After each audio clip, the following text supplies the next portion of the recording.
कोरोनामुळे आलेल्या संकटात मानसिक कोंडमारा झाला असेल, मनस्थिती थोडीशी ठीक नसेल, अभ्यास विसरला गेला असेल किंवा मध्येच आठवत नसेल, काळजी करू नका. उजळणी स्वरूपात 10वी अभ्यासमालेचा लाभ घ्या आणि यशस्वी व्हा.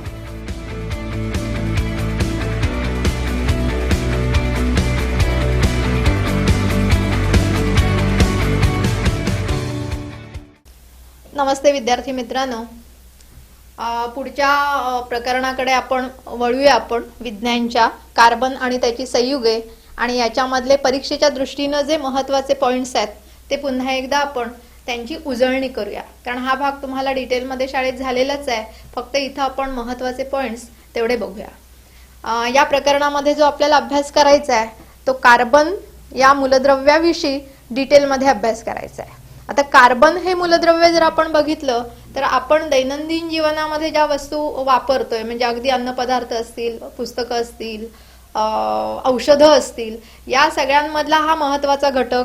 शिवाय आपण म्हणू शकतो की सजीवांची शरीररचना ही कार्बनशी संबंधितच येते किंवा वातावरणामध्ये आपल्याला कार्बन हा घटक बघायला मिळतो. त्यामुळे कार्बन या मूलद्रव्याचं महत्त्व हे दैनंदिन जीवनामध्ये अतिशय आहे. आता या कार्बन या मूलद्रव्याची क्रिया इतर बऱ्याचशा मूलद्रव्यांशी होते, ज्यामध्ये हायड्रोजन असेल, कार्बनच असेल किंवा क्लोरीन असेल, नायट्रोजन असेल, यासारख्या वेगवेगळ्या मूलद्रव्यांशी त्याची क्रिया होते आणि त्यापासून जी संयुग तयार होतात ज्यांना आपण म्हणतो की ती कार्बनी संयुग आहेत. आता ही जी कार्बनी संयुग तयार होतात, कार्बन हे मूलद्रव्य असणारी संयुग ज्यांना आपण कार्बनी संयुग असं म्हटलं, या कार्बनी संयुगांचे गुणधर्म काय आहेत, तर या गुणधर्मांचा पहिल्यांदा आपण अभ्यास करूया की कार्बनी संयुगांचे गुणधर्म काय.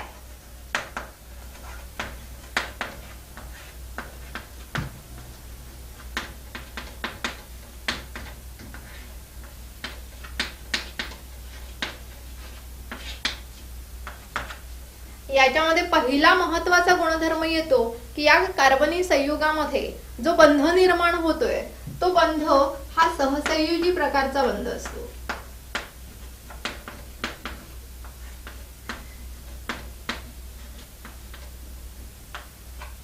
सहसंयोजी बंध, रासायनिक बंधाचे असे दोन प्रकार आपल्याला माहिती आहेत, सहसंयोजी बंध आणि आयनिक बंध. त्यामध्ये कार्बनी संयुगांमध्ये जो बंध असतो तो सहसंयोजी प्रकारचा हा बंध असतो. त्यामुळे हा पहिला गुणधर्म आपल्याला सांगता येईल. दुसरा गुणधर्म त्याचा सांगता येतो की त्याची जी विद्युत वहनाची क्षमता आहे, ती विद्युत वहनाची क्षमता किती आहे, तर याच्यातून जी विद्युत वाहकता आपण सांगू शकतो, याची विद्युत वाहकता ही कमी असते किंवा आपण म्हणू की काही वेळा ते अवाहक सुद्धा असतात. त्यामुळे हा एक गुणधर्म त्यांचा सांगता येईल. त्यानंतर ही जी कार्बनी संयुग आहेत, या कार्बनी संयुगांचे विलय बिंदू आणि उत्कलन बिंदू हे विलय बिंदू व उत्कलन बिंदू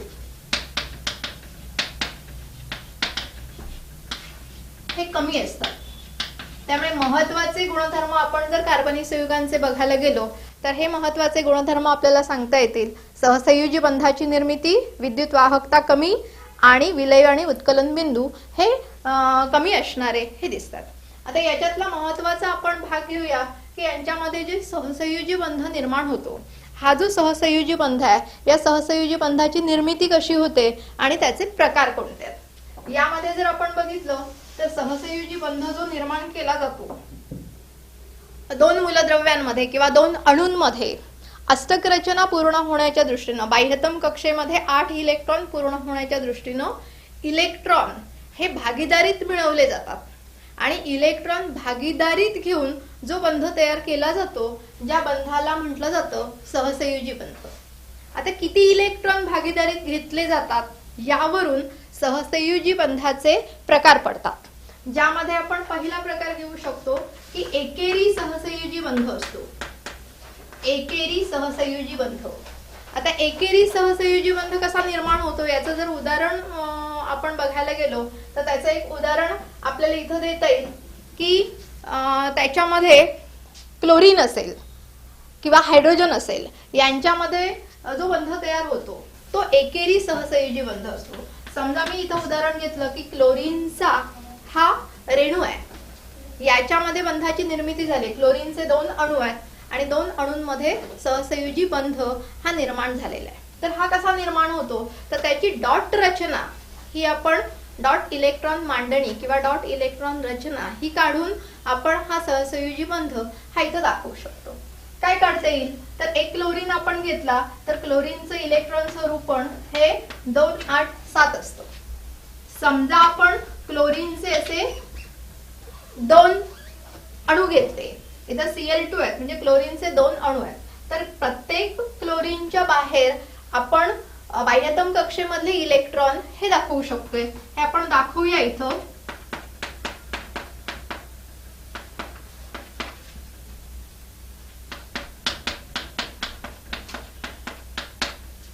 बाह्यतम कक्षेमध्ये असणारे इलेक्ट्रॉन आपण इथं दाखवलेत.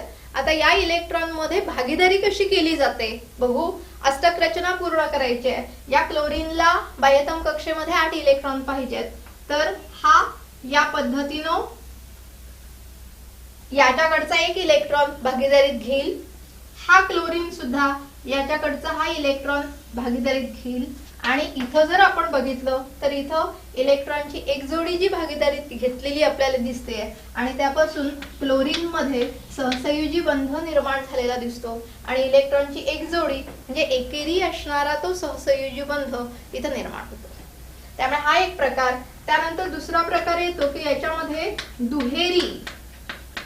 दुहेरी सहसंयोजी बंध सुद्धा इथं निर्माण होतो. समजा त्याचं उदाहरण आपल्याला सांगायचं झालं तर ऑक्सिजन रेणूचं उदाहरण हे आपण इथं घेऊ शकतोय. ऑक्सिजन की ज्या ऑक्सिजन अणूच्या बाह्यतम कक्षेमध्ये 6 इलेक्ट्रॉन आहेत आणि या 6 इलेक्ट्रॉनला अष्टक रचना पूर्ण करायची आहे, तर कोणत्या पद्धतीनं त्यांच्यामध्ये इलेक्ट्रॉनची भागीदारी केली जाते हे आपण इथं बघू शकतो. ऑक्सिजन ज्याच्या बाह्यतम कक्षेमध्ये 6 इलेक्ट्रॉन, दुसरा ऑक्सिजनचा रेणू,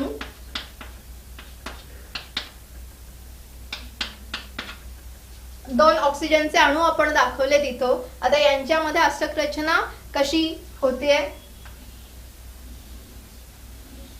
या पद्धतीनं एका अणूनं याच्याकडचे 2 इलेक्ट्रॉन भागीदारीत घेतल्यामुळे अष्टक रचना पूर्ण झाली. या अणूमध्ये सुद्धा इलेक्ट्रॉन भागीदारीत घेतल्यामुळे अष्टक रचना पूर्ण झाली. आता इथं जर आपण बघितलं तर दोघांमध्ये इलेक्ट्रॉनच्या 2 जोड्या या सामायिक घेतलेल्या किंवा भागीदारीत घेतलेल्या आपल्याला दिसतात आणि त्यामुळे हा जो बंध इथं तयार होतो हा बंध हा दुहेरी असणारा बंध हा इथं असेल. आता याच पद्धतीनं तिहेरी सहसंयोजी बंध सुद्धा निर्माण होतो. तिसरा प्रकार आपण सांगू शकतो की तिहेरी सहसंयोजी बंध असतो. तिहेरी सहसंयोजी बंधासाठी आपण उदाहरण घेऊ शकतो नायट्रोजन रेणूचं. नायट्रोजनचा रेणू ज्याच्यामध्ये तिहेरी सहसंयोजी बंध असतो. काय सांगता येईल तर नायट्रोजनचे 2 अणू, नायट्रोजनच्या बाह्यतम कक्षेमध्ये 5 इलेक्ट्रॉन,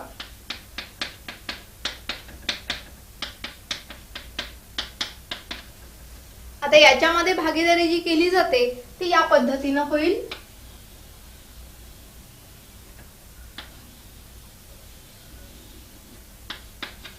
इथं जर बघितलं तर इथे इलेक्ट्रॉनच्या 3 जोड्या या भागीदारीत घेतलेल्या आपल्याला दिसतात आणि त्यामुळे जो बंध तयार होईल हा बंध हा तिहेरी असणारा बंध असेल. सहसंयोजी बंध प्रकार आपण या पद्धतीनं सांगू शकतो. एकेरी सहसंयोजी, दुहेरी सहसंयोजी आणि तिहेरी सहसंयोजी बंध. त्यामुळे सहसंयोजी बंधाची निर्मिती आणि प्रकार या पद्धतीनं होईल. त्यानंतर जी कार्बनी संयुग आहेत, ही कार्बनी संयुग मोठ्या प्रमाणात संयुगांची निर्मिती करतात. आता कार्बनी संयुगांपासून मोठ्या प्रमाणात संयुगांची निर्मिती का होते तर त्याचे 2 महत्त्वाचे गुणधर्म आपण सांगू शकतो की एक म्हणजे कॅटेनेशन हा एक प्रकार आणि दुसरं तर चतुस्संयोजी गुणधर्म. कार्बनमध्ये चतुस्संयोजी गुणधर्म आपल्याला आढळतो. म्हणजे कार्बनच्या बाह्यतम कक्षेमध्ये 4 इलेक्ट्रॉन आहेत आणि त्यामुळे ते इतर बऱ्याच मूलद्रव्यांबरोबर, इतर अणूंबरोबर मोठ्या प्रमाणात संयुगांची निर्मिती ही करू शकतात. कॅटेनेशन हा प्रकार थोडासा आपल्याला इथं बघायचा आहे. कॅटेनेशन म्हणजे काय आणि त्याच्या पद्धती कोणत्या आहेत हे आपल्याला इथं बघायचं आहे. कॅटेनेशन. कॅटेनेशन याचा अर्थ होतो की कार्बन कार्बन अणू एकमेकांमध्ये सहसंयोजी बंध निर्माण करतात आणि असे कितीतरी कार्बन अणू एकमेकांना जोडून एक मोठी शृंखला किंवा एक मोठी साखळी कार्बन अणूंमध्ये निर्माण होऊ शकते. हे जे सामर्थ्य कार्बनमध्ये आपल्याला बघायला मिळतं याला आपण म्हणतो कॅटेनेशन. आता या कॅटेनेशनच्या पद्धती महत्वाच्या 3 आहेत. कोणकोणत्या पद्धतीनं कार्बन अणू आपण एकमेकांना जोडून बंधाने दाखवू शकतो, तर त्याच्या 3 पद्धती. त्याच्यामध्ये पहिली पद्धत येईल की सरळ शृंखला असू शकते.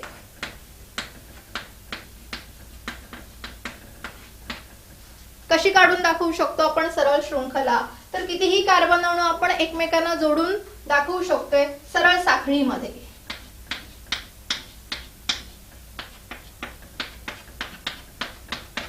या पद्धतीनं कितीही कार्बन अणू एकमेकांसमोर सरळ साखळीमध्ये जर आपण जोडून दाखवले तर हा एक प्रकार होतो कॅटेनेशनचा, ज्याला म्हटलं जातं सरळ शृंखला.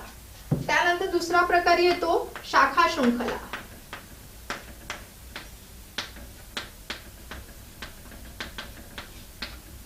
शाखा शृंखलेमध्ये आपण काय दाखवू शकतो की कार्बन अणू सरळ साखळीमध्ये तर आहेतच, पण त्याला कुठल्याही एका कार्बनला पुढचा एक कार्बन शाखेमध्ये जोडलेला हा आपल्याला इथं बघायला मिळतोय. या पद्धतीनं आपण तो काढून दाखवू शकतोय.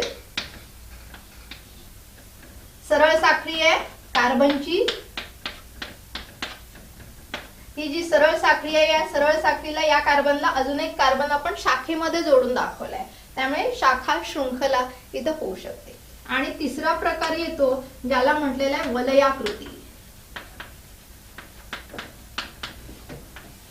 वलयाकृती शृंखला. वलय. वलय याचा अर्थ होतो सायकल. सायकल म्हणजे कार्बन अणू एकमेकांना वलयामध्ये वर्तुळाकार भागामध्ये जोडलेले आपल्याला दिसतात. त्यामध्ये आपण या पद्धतीने दाखवू शकतोय. समजा 3 कार्बन आहेत. हे 3 कार्बन एकमेकांना आपण इथं वलयामध्ये जोडलेले हे इथं बघायला मिळतात. त्यामुळे अशी वलयाकृती रचना सुद्धा इथे येते. कॅटेनेशनचे हे 3 प्रकार किंवा 3 पद्धती आहेत आणि त्यामुळे कार्बन पासून फार मोठ्या प्रमाणात कार्बनची संयुग तयार झालेली ही आपल्याला दिसून येतात. त्यानंतर पुढचा भाग येईल की कार्बनी संयुगांमध्ये महत्वाची संयुग आपल्याला बघायची आहेत की म्हणजे हायड्रोकार्बन्स. हायड्रोकार्बन्स याचा अर्थ काय? तर हायड्रोजन आणि कार्बन या 2 मूलद्रव्यांपासून बनलेली ही संयुग आहेत ज्यांना म्हटलं जातं हायड्रोकार्बन्स. मग हे जे हायड्रोकार्बन्स आहेत किंवा ही जी कार्बनी संयुग आहेत या कार्बनी संयुगांचं वर्गीकरण आपण कसं करू शकतो? तर ते वर्गीकरण आपल्याला बघायचं आहे. हायड्रोकार्बन्सचं वर्गीकरण.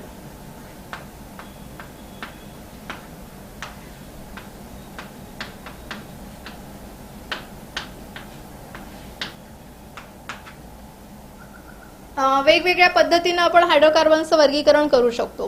पहिलं आपण जर घेतलं तर हायड्रोकार्बनच्या वर्गीकरणामध्ये वलयाकृती आणि अवलयाकृती हायड्रोकार्बन्स असं वर्गीकरण आपण करू शकतो.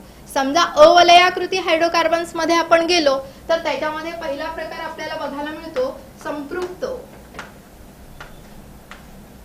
अवलयाकृती. संपृक्त अवलयाकृती हायड्रोकार्बन्स याच्यामध्ये जे येतात ज्यांना अल्केन्स असं म्हटलं जातं. आता हे ओळखायचे कसे? संपृक्त हायड्रोकार्बन्स त्यांना का म्हटलं जातं? तर संपृक्त हायड्रोकार्बन्सचा अर्थ होतो की इथं कार्बन कार्बन जे अणू आहेत त्यांच्यामध्ये जो सहसंयोजी बंध निर्माण होतो तो एकेरी प्रकारचा सहसंयोजी बंध असतो. आणि एकेरी सहसंयोजी बंध जर सगळ्या कार्बनमध्ये आपल्याला बघायला मिळाला तर त्या हायड्रोकार्बन्सना आपण म्हणतो की ते संपृक्त प्रकारचे हायड्रोकार्बन्स आहेत. याच्यातलं एक उदाहरण इथं आपण घेऊया. समजा मी इथं उदाहरण घेतलं अल्केन्स मधलं इथेन. रेणुसूत्र C2H6. आता तुम्हाला इथं यांची ही जी हायड्रोकार्बन्स तयार झालेली आहे त्याची डॉट रचना काढणं महत्वाचं आहे. मग डॉट रचना आपण एकाची काढूया. तुम्ही जास्तीत जास्त प्रॅक्टिस करा, तुम्हालाही डॉट रचना काढता येईल. इथेनची डॉट रचना थोडीफार आपण इथं घेऊया. त्याचं रेणुसूत्र आपण लिहिलंय C2H6. कार्बनचे 2 अणू आपल्याला इथं दिसतात. कार्बनचे 2 अणू जे आपण लिहिले, त्याच्यानंतर कार्बनच्या बाह्यतम कक्षेमध्ये जे इलेक्ट्रॉन आहेत, जे 4 इलेक्ट्रॉन, जे प्रत्येक कार्बन भोवती आपल्याला 4 इलेक्ट्रॉन दाखवायचे आहेत.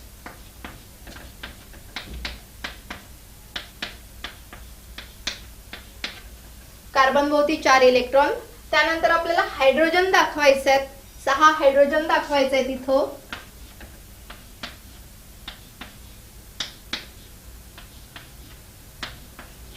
हायड्रोजन आवर्तन सारणीमधलं पहिलं मूलद्रव्य, ज्याच्या बाह्यतम कक्षेमध्ये एकच इलेक्ट्रॉन आहे. प्रत्येक हायड्रोजनला आपण एक एक इलेक्ट्रॉन दाखवूया.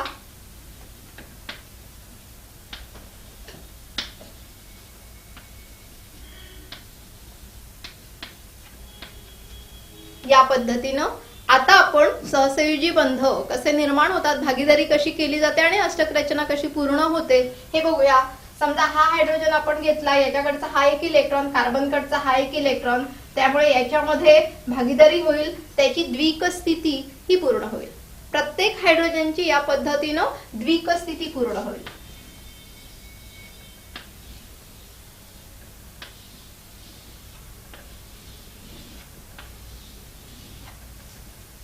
हायड्रोजननं आपली पहिली कक्षा पूर्ण केली. आता कार्बनला आपली अष्टक रचना पूर्ण करायची आहे. कशा पद्धतीनं भागीदारी इथं होईल बघा. हे 2 4 6 आणि हे 2 8. त्यामुळे इथून जर आपण घेतली तर या पद्धतीनं इलेक्ट्रॉनची भागीदारी इथं होईल. या कार्बनच्या बाबतीत सुद्धा याच पद्धतीनं होईल.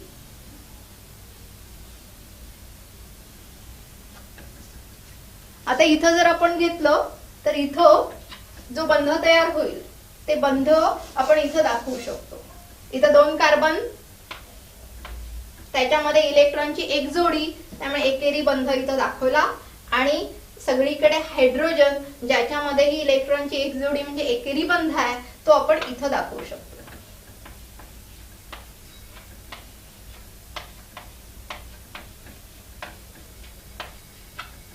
या पद्धतीनं इथेन याची डॉट रचना आपण काढू शकतो. अशी पुढची उदाहरणं घेऊन तुम्ही थोडासा प्रयत्न करणं हे गरजेचं असेल. हा पहिलं झालं वर्गीकरण. त्यानंतर दुसरं वर्गीकरण येतं असंपृक्त. असंपृक्त अवलयाकृती हायड्रोकार्बन्स. असंपृक्त मध्ये 2 मालिका येतात, अल्कीन आणि अल्काईन. काय फरक आहे? असंपृक्त का म्हटलं जातं यांना? तर हे जे हायड्रोकार्बन्स आहेत, असंपृक्त हायड्रोकार्बन्स, ज्यामध्ये कोणत्याही 2 कार्बन मध्ये एक तर दुहेरी बंध असतो किंवा तिहेरी बंध असतो. दुहेरी बंध असेल तर त्याला अल्कीन म्हटलं जातं, तिहेरी बंध असेल तर त्याला अल्काईन म्हटलं जातं. आणि त्यामुळे हे जे हायड्रोकार्बन्स आहेत ज्यांना असंपृक्त हायड्रोकार्बन्स असं म्हटलं जातं. याच्यामधलं एक एक उदाहरण घेऊ आपण. पहिल्यामध्ये समजा आपण अल्कीन मध्ये उदाहरण घेतलं तर इथं इथीन हे उदाहरण येईल, ज्याचं सूत्र जर घेतलं आपण तर C2H4. या पद्धतीनं रेणुसूत्र त्याचं येईल. इथीन याची पण डॉट रचना आपण काढायला गेलो, इलेक्ट्रॉन डॉट रचना, तर या पद्धतीनं ती आपण काढू शकतो. अल्काईन मध्ये जर आपण उदाहरण घेतलं तर हेच उदाहरण येईल इथाईन किंवा ऍसिटिलीन ज्याला म्हटलं जातं, ज्याचं रेणुसूत्र येतं C2H2 या पद्धतीनं. आता याच्यामध्ये तिहेरी बंध असेल कार्बन कार्बन मध्ये, याच्यामध्ये कार्बन कार्बन मध्ये दुहेरी बंध असेल. त्यामुळे हे हायड्रोकार्बनचं वर्गीकरण इथे येतं. हे जे आहे ते अवलयाकृती आहे, जिथं सरळ साखळी आहे किंवा काही वेळा शाखा साखळी पण असू शकेल हा भाग. त्यानंतर दुसरा वर्गीकरणाचा भाग येतो तो म्हणजे वलयाकृती हायड्रोकार्बन्स. आता वलयाकृती हायड्रोकार्बन्स मध्ये पुन्हा संपृक्त वलयाकृती हायड्रोकार्बन्स येतात. संपृक्त वलयाकृती हायड्रोकार्बन्स, इथं मात्र वलय आहे. कार्बन हे वलयामध्ये जोडलेले आहेत. संपृक्त आहे. संपृक्त आहे याचा अर्थ इथंही हाच होतो की कार्बन कार्बन मध्ये एकेरी बंध असला पाहिजे. कुठलं उदाहरण घेऊ शकतो आपण? समजा इथं उदाहरण आपण घेतलं सायक्लोहेक्सेन.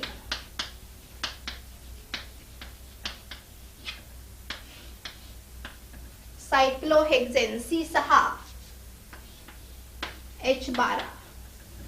आता 6 जे आपल्याला वलयामध्ये काढून दाखवायचे आहेत, 6 कार्बन.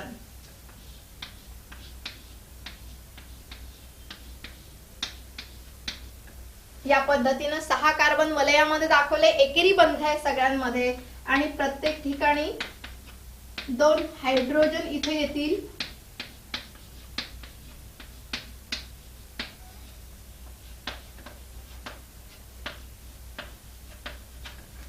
सायक्लोहेक्सेन. सायक्लो हा शब्द येतो जो वलयासाठी इथे वापरलेला आहे. याच मध्ये दुसरं वर्गीकरण येतं असंपृक्त वलयाकृती. याच्यामध्ये एकच उदाहरण इथं दिलंय, ते महत्वाचं उदाहरण येतं बेन्झीन.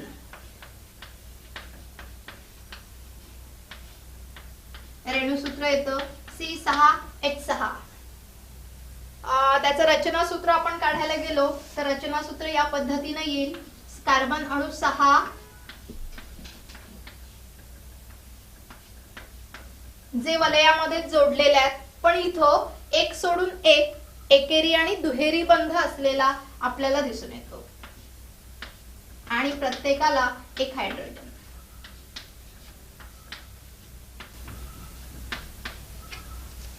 असंपृक्त वलयाकृती हायड्रोकार्बन्स. एवढं वर्गीकरण हायड्रोकार्बन्सचं होतं. याची बहुतेक वेळा याच्यावर आधारित तुम्हाला प्रश्न विचारला जातो. सायक्लोहेक्सेन किंवा बेन्झीन रचनासूत्र काढून दाखवा किंवा या दोघांमधले फरक सांगा. इथं फरक स्पष्ट दिसत आहेत की इथं वलय 6 मध्ये, इथं पण वलय 6 मध्ये कार्बन मध्ये, पण इथं एकेरी बंध आहे. इथं एक सोडून एक एकेरी आणि दुहेरी बंध असलेले आपल्याला बघायला मिळतात. त्यामुळे हायड्रोकार्बनचं वर्गीकरण इथं होतो. त्यानंतर पुढचा पॉइंट येतो तो म्हणजे जे आपण मघाशी रचना बघितली अवलयाकृती हायड्रोकार्बन्स मध्ये, त्याच्यामध्ये भाग येतो समघटक संयुग.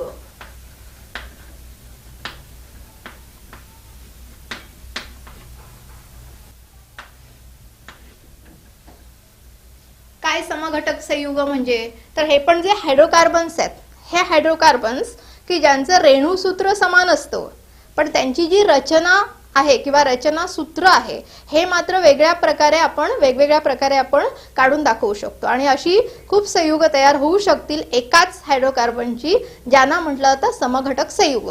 समजा आपण उदाहरण घेतलं ब्युटेन. ब्युटेन C4H10 हे त्याचं रेणुसूत्र आहे. आता हे जे रेणुसूत्र आहे, या रेणुसूत्रावरून ब्युटेनची रचनात्मक मांडणी हे आपण वेगवेगळ्या प्रकारे करून दाखवू शकतो. कशी करता येईल?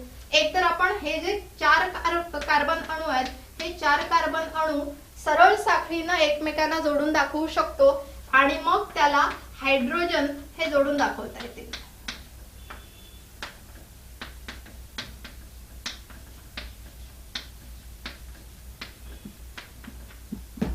दुसरा प्रकार आपण वेगळ्या पद्धतीनेही ही मांडणी करू शकतो की यालाच आपण शाखा सुद्धा जोडून दाखवू शकतो.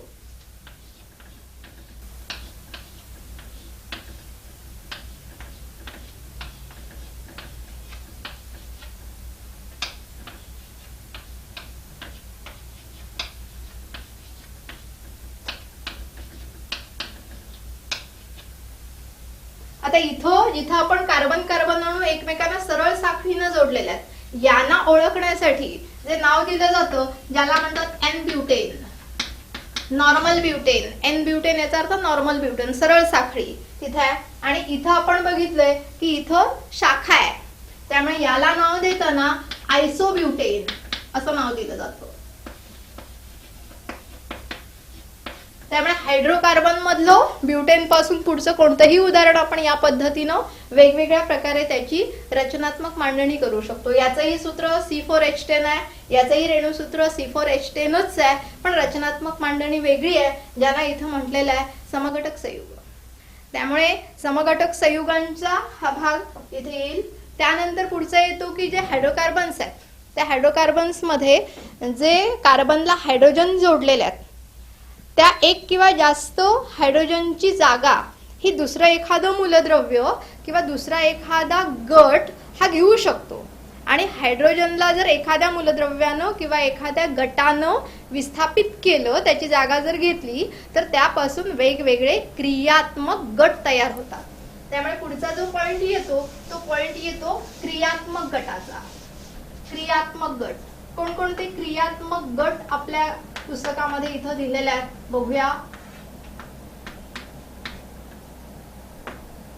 क्रियात्मक गट, क्रियात्मक गट एक 5-6 प्रकारचे क्रियात्मक गट इथे दिलेत, ज्याच्यामध्ये पहिला दिलाय अल्कोहोल गट. अल्कोहोल गट जिथं हायड्रोकार्बन मधला एक हायड्रोजन ज्याची जागा OH गटानं घेतली जाते. जर OH गटानं जागा घेतली तर तो अल्कोहोल गट हा असू शकेल. या पद्धतीनं पुढचे गट येतील, मी फक्त नावं लिहिते त्यांची. कीटोन गट, कीटोन CO हा जर गट जोडलेला असेल तर त्याला कीटोन गट म्हटला जातो. अल्डिहाइड गट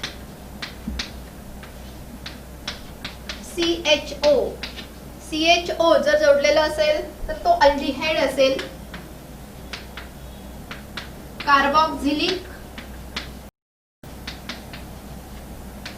कार्बोक्सिलिक आम्ल COOH. आणि पुढचं येतो हॅलोजन्स.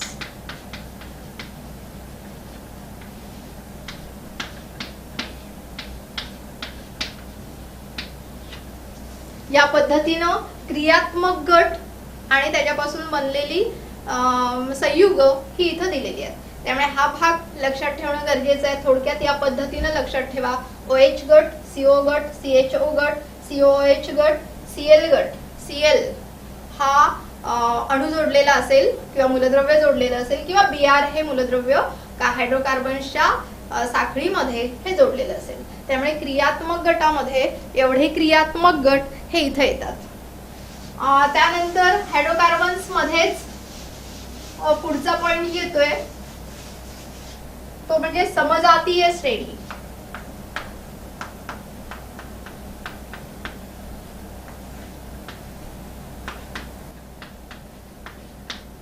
होमोलॉगस सिरीज, समजातीय श्रेणी. कशाला म्हटलेलं आहे समजातीय श्रेणी किंवा होमोलॉगस सिरीज? तर इथं समजा एखादं उदाहरण घेतलं आपण आणि त्यावरून समजातीय श्रेणी आपल्याला समजून घ्यायची आहे. ती एखादी समजातीय श्रेणी आहे किंवा नाही हे कशावरून ओळखू शकतो? समजा आपण हे उदाहरण घेतलं इथं CH4 C2H6 C3H8 हे उदाहरण आपण घेतलंय. आता या उदाहरणामध्ये समजातीय श्रेणी आहे की नाही किंवा ती लागू पडते की नाही हे आपल्याला बघायचं असेल तर सोप्या पद्धतीने आपण इथं बघू शकतो की क्रमाने येणारी ही आहेत संयुग किंवा हायड्रोकार्बन्स. या क्रमाने येणाऱ्या हायड्रोकार्बन्स मध्ये फरक कितीचा आहे हा आपल्याला बघायचा आहे. समजा हा हायड्रोकार्बन्स पहिला आणि हा दुसरा घेतला तर याच्यामधला फरक जर आपण काढला या दोघांमधला तर हा फरक CH2 चा फरक येतो. या दोघांमधला फरक जर आपण काढला तर इथं पण CH2 चाच फरक येतो. आणि यावरून आपण ओळखू शकतोय की समजातीय श्रेणीमध्ये असणारे हे हायड्रोकार्बन्स आहेत. म्हणजे काय तर क्रमाने येणारे जे हायड्रोकार्बन्स किंवा क्रियात्मक गट असणारे हायड्रोकार्बन्स जे दिलेले असतात त्या दोघांमध्ये जर CH2 चा फरक असेल तर ती श्रेणी ही होमोलॉगस सिरीज किंवा समजातीय श्रेणी ही असू शकेल. आणि या सोप्या पद्धतीनं आपण एखादी श्रेणी समजातीय आहे की नाही ही ओळखू शकतोय.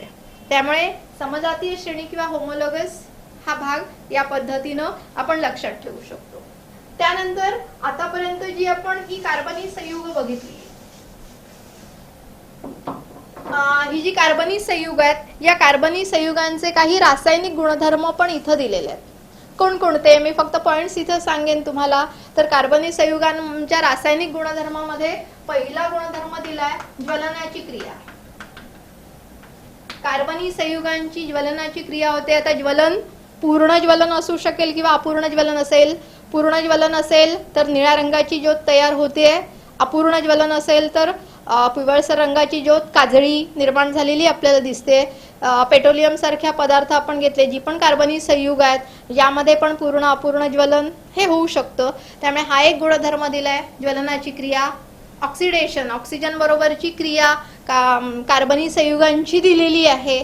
त्यामुळे त्याच्यापासून ऑक्साईड जी तयार होतात ती कशी तयार होतात हाही गुणधर्म दिलेला आहे. आणि त्यानंतर महत्वाचे पुढचे 2 भाग दिलेत. त्याच्यामध्ये एक दिलंय समावेशी अभिक्रिया. समावेशी अभिक्रिया बऱ्याचदा याच्यावर आधारित प्रश्न असू शकतो. समावेशी अभिक्रिया कुठली दिलेली आहे, तर इथे एक महत्वाची क्रिया येते, ती म्हणजे तेलाचे हायड्रोजनेशन. तेलाचे हायड्रोजनेशन म्हणजे काय, असा प्रश्न इथे विचारला जाऊ शकतो. थोडक्यात आपण लक्षात ठेवू शकतोय, हायड्रोजनेशन म्हणजे हायड्रोजन बरोबरची असणारी ही क्रिया असेल की ज्याच्यामध्ये सुरुवातीला असंपृक्त हायड्रोकार्बन्स आहेत. असंपृक्त हायड्रोकार्बन्स आहेत, ज्याचं रूपांतर हे संपृक्त हायड्रोकार्बन मध्ये केलं जातं. आणि हे घडत असताना काही उत्प्रेरक, निकेल सारखे काही सहाय्यक किंवा उत्प्रेरक त्या ठिकाणी वापरली जातात आणि ही अभिक्रिया इथं घडते, ज्या अभिक्रियेला इथं म्हटलंय समावेशी अभिक्रिया. त्यामुळे तेलाचे हायड्रोजनेशन की ज्याच्यामध्ये असंपृक्त हायड्रोकार्बन्सचं संपृक्त हायड्रोकार्बन्स मध्ये रूपांतर करण्याची ही क्रिया, जी समावेशी अभिक्रियेमध्ये ज्या क्रियेचा समावेश हा इथं केलाय. त्यानंतर पुढची एक क्रिया येते जी ही परीक्षेच्या दृष्टीनं महत्वाची आहे, प्रतिस्थापन अभिक्रिया. प्रतिस्थापन अभिक्रिया किंवा ज्याला म्हटलं होतं पर्यायी अभिक्रिया. याच्यामध्ये काय दिलेलं आहे की मिथेन सारखी जर आपण हायड्रोकार्बन्स घेतले तर मिथेन सारख्या हायड्रोकार्बन्सची क्रिया ही क्लोरीनशी होते.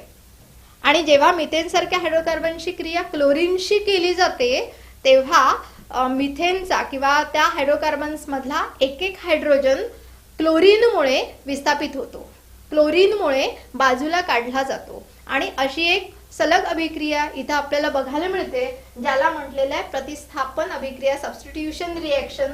एक त्याच्यामधली क्रिया आपण घेऊ शकतो की समजा हा मिथेन आहे, CH4 हा मिथेन आहे, त्याची क्रिया क्लोरीनशी झाली.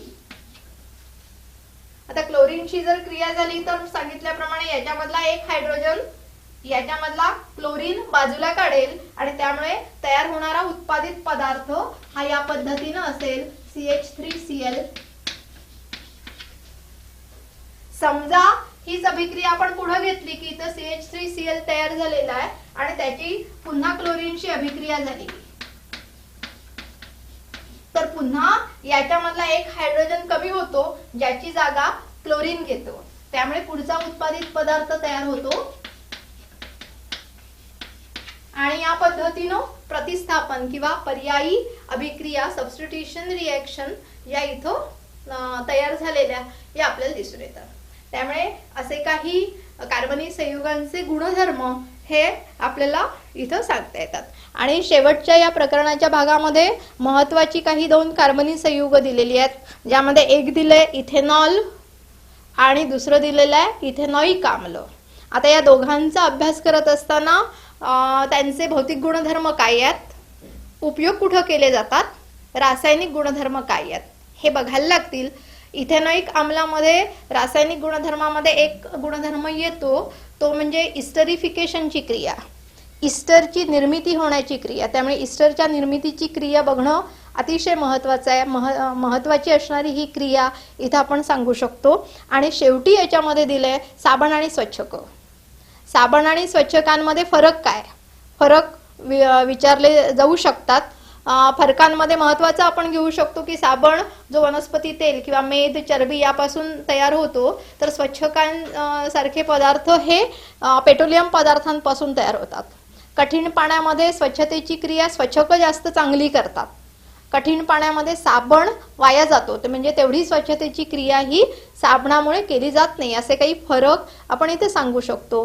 साबणामध्ये मायसिलेस रचना, जेव्हा आपण कपड्यांवर साबण वापरतो तेव्हा मायसिलेस रचना कशी तयार होते, हायड्रोफोबिक आणि हायड्रोफिलिक टोकं जी साबणामध्ये आहेत, त्याच्यामुळे जी मायसिलेसची रचना तयार होते ती कशी आहे, हाही भाग इथे येतो. त्यामुळे महत्त्वाचा असणारा हा भाग कार्बन आणि त्याच्या संयुगांमध्ये एवढा येतोय. या पॉइंट्सनुसार विद्यार्थी मित्रांनो तुम्ही तयारी करा. नक्कीच तुम्ही याच्यावरच्या प्रश्नांची उत्तरं लिहू शकाल, खात्री आहे. धन्यवाद.